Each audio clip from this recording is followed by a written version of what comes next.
The room was quiet, almost too quiet.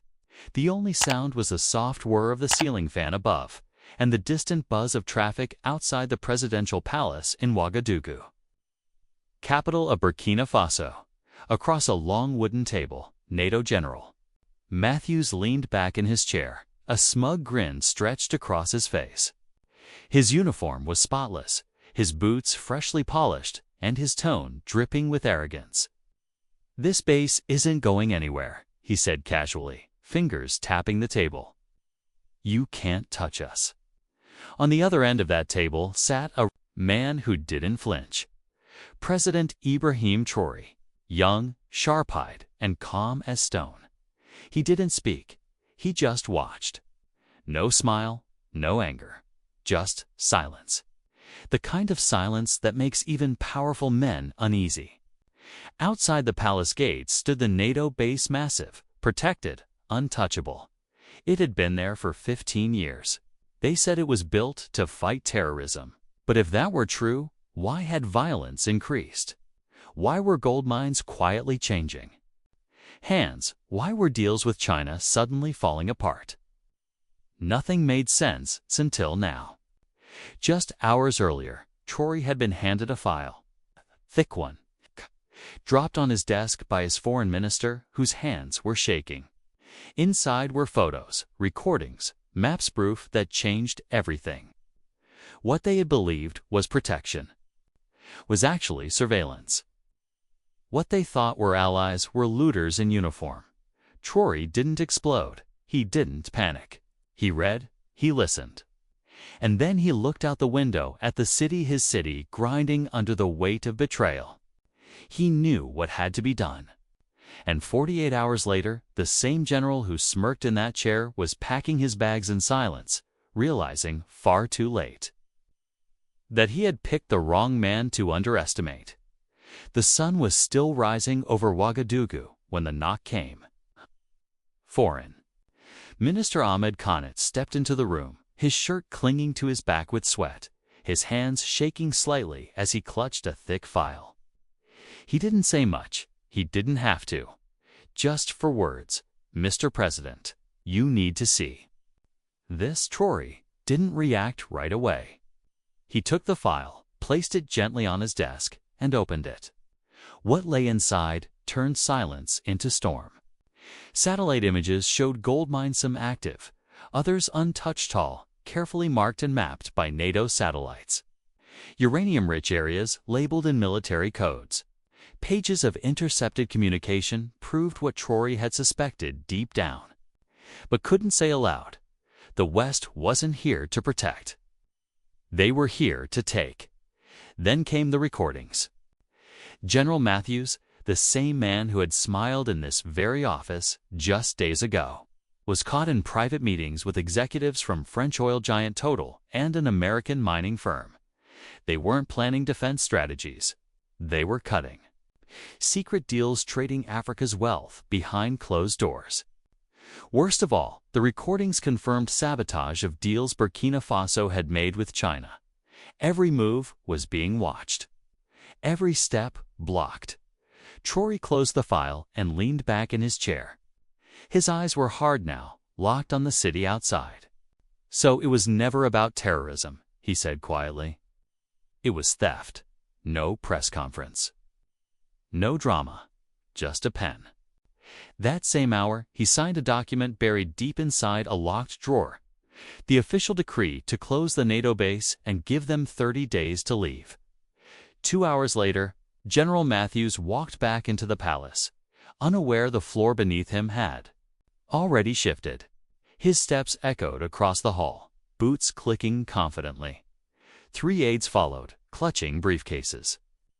Traoré stood waiting, not with anger, but with cold, sharp control. No greetings, no coffee, just a direct hit. "You've been operating this base for 15 years, Traoré said, sliding a folder across the table. "You said it was to fight terrorism.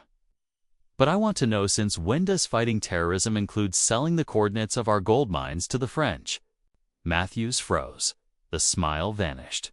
What are you talking about?" he stammered. You know exactly what I'm talking about, Traoré shot back, opening the file and laying out the evidence one piece at a time. Satellite images, wiretaps, your voice in meetings you thought no one would hear. Matthews grew pale. These are baseless. NATO came to help your country. Help, Traoré interrupted, voice now sharp. Is sabotaging our energy deals help? Is spying on our resources help? The temperature in the room dropped. Matthews stood up, now red-faced. This is unacceptable. You can't make these kinds of decisions on your own. Traoré didn't blink. This is my country, he said, and the decision has already been made. This base is closing. You have 30 days. Matthews slammed his hand on the table. Washington will respond. Paris will apply pressure. You have no idea what you're doing. Traoré calmly handed him the signed decree. Then they'll learn. Just like you are. The story hit global news like wildfire. CNN ran the headline, NATO crisis in Africa. BBC called it Burkina Faso's dangerous game. The Pentagon called for an emergency meeting. France's president rang Traoré personally, urging him to walk it back. Brussels sent warnings, threats, promises of sanctions. But something else happened, something NATO never expected. The phones started ringing. First, from Ghana. Ibrahima, the president said, "You've done what we've all wanted to do. You're not alone." Then Mali called. Then Niger. All saying the same thing. It's time. 4 years. African leaders had whispered about these foreign bases, how they claimed to bring peace. But somehow poverty, violence, and control only deepened. Now, someone had finally said no. And that no was echoing across the continent. In those days that followed, the lines were being drawn. Traoré hadn't just challenged a base, he'd rattled the foundation of foreign power in Africa. And behind every headline, every angry statement from the West, was one growing question they didn't want to say out loud. What if Africa doesn't need us anymore? It was just past 11 p.m. when the red phone rang on President Traoré's desk. That phone wasn't for routine calls. It was reserved for real emergencies, the kind that shake a country. Traoré picked it up without hesitation. The voice on the other end was from the Defense Ministry. Tight and urgent. 50 military vehicles have left the NATO base, heading toward the capital. They're armed, moving fast. No one needed to say it. This was retaliation. General Matthews had made his threat clear days ago. You'll regret this. Now he was acting on it, tanks and armored vehicles rolling toward Ouagadougou under the cover of night, thinking they'd de-force Traoré to back down. But Matthews still didn't understand the ground had already shifted. Within minutes, Traoré entered his secure communication room. One by one, the screens lit up. Faces of African leaders, 15 presidents from across the continent, peered. No one smiled. No one spoke at first. Their expressions were tight, serious. They all knew what this meant. Traoré didn't waste time. They're coming, he said, voice steady. But I'm not alone. On screen, Mali's leader, Assimi Goïta, spoke first. 200 of our soldiers are already positioned at your border. Just say the word. Niger's president followed. 300 more will arrive within the hour. Then Chad's leader added, our Air Force is standing by. In that quiet digital room, something powerful was happening. No speeches. No applause. Just action. A continent was moving together, not in theory, not in meetings, but in real time. Out on the dusty roads leading into Ouagadougou, the NATO convoy kept moving, headlights cutting through the night. But they didn't know what waited ahead. 10 kilometers outside the city, the first roadblock appeared. Then another. Then another. Before they could react, they were surrounded. From every direction, African soldiers stepped out to uniforms marked not by foreign flags, but by national pride. Troops from 8 countries. Burkina Faso may not have had the numbers to hold them off alone, but this wasn't just Burkina Faso anymore. By dawn, there were over 180,000 troops circling the NATO convoy. Air support from neighboring countries patrolled the skies. Roads were sealed. Communications scrambled. NATO's powerful machine was now stuck silent and exposed. Inside one of the command vehicles, General Matthews was losing control. His men were confused. Their weapons meant nothing now. They were outnumbered, outflanked. He grabbed the secure satellite phone and made the call he never thought he'd have to make. The line connected. "Mr. President," Matthews said, trying to steady his voice. "What does this mean? Where did you get all these soldiers?" There was a pause. Then Traoré replied coldly, "You came with one base, General. I came with the continent."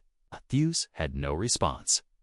He had counted on fear, on division, on the idea that no one would dare stand up to him. But what he found instead was unilateral unity. Not from foreign alliances, not from outside influence, but from brothers who were done being controlled. That moment broke something in history. For decades, decisions about Africa were made in rooms far away. But now, Africa had answered with one voice, not begging, not pleading, standing. Matthews' convoy didn't fire a single shot. There was no war that night, but there didn't need to be. What happened outside Ouagadougou wasn't just a standoff. It was a message the world couldn't ignore. The era of silent occupation was over. The continent had drawn the line, and this time it wasn't in pencil. As the sun rose over the city, soldiers stood shoulder to shoulder, flags fluttering from 8 nations. The NATO convoy, once proud and untouchable, now sat motionless, boxed in by a force they never saw coming. Because General Matthews had tried to scare one man, but that man had turned around and called the whole continent to his side. General Matthews never returned to Burkina Faso. After the failed show of force, he was quietly flown back to Washington. There was no press conference, no medals, just a short statement buried under headlines. General Matthews will enter early retirement effective immediately. His final report to the Pentagon said only one thing that mattered. We underestimated Traoré. We underestimated Africa. But the shockwaves were just beginning. Within 24 hours, 12 African nations made announcements that stunned the world. One after another, they declared the closure of all foreign military bases on their soil. Mali gave France 30 days to vacate. Niger handed German forces their exit notice. Senegal revealed the so-called training base used by the Americans was shutting down immediately. In Chad, French flags were lowered over the Sahara Operations Center for the last time. The Western media called it a domino effect. But in Africa, it felt more like finally waking up. Burkina Faso didn't stand alone anymore. A movement had started, and it wasn't just about removing soldiers, it was about reclaiming dignity. For years, these bases operated under the excuse of bringing security. But with every drone, every delayed development project, every quiet deal made behind closed doors, trust had died. What Traoré did wasn't just bold, it was contagious. Just 1 week after the standoff, a historic summit was held in Ouagadougou. Delegations from 28 African countries gathered under the sun, with 50,000 people cheering from a packed stadium outside. The air was thick with something Africa hadn't felt in decades: power that came from within. Inside the summit hall, leaders signed a new agreement, the African Defense Freedom Pact. It promised mutual protection, intelligence sharing, and one key principle: Africa would protect itself without outside boots on its land. That same month, Traoré was invited to speak at the United Nations General Assembly. Cameras flashed. Delegates watched closely, waiting to see what the young African leader would say now that the storm had passed. He stepped to the podium, calm and direct. No paper in his hands, just truth. For too long, he said, we were told we needed someone else's umbrella to survive. That we were too weak, too divided, too broken to stand on our own. They used fear to make us believe that safety came only if we gave up control. But not anymore. Africa no longer needs permission to live. We stand on our own feet. The room went still. Then, one by one, representatives from all 54 African nations rose to their feet. They clapped, and they didn't stop, for 10 full minutes. The world watched something few thought they would ever see: a united Africa applauding its own victory. Back in Burkina Faso, where this all began, the NATO base no longer exists. In its place stands a memorial park. Children play where armored trucks once rolled. And above it all, a flag flies, red, yellow, and green. The colors of unity, the colors of Africa, and in the Sahel, a region that once felt like a battlefield. Without end, something even more powerful has returned. Peace. No more foreign commands. No more puppet strings. Just the sound of a continent breathing again. Because in the end, Traoré didn't just shut down a military base, he shut down an era. And in its place, he opened a door no one else had dared to touch, the door to an Africa that finally belongs to itself.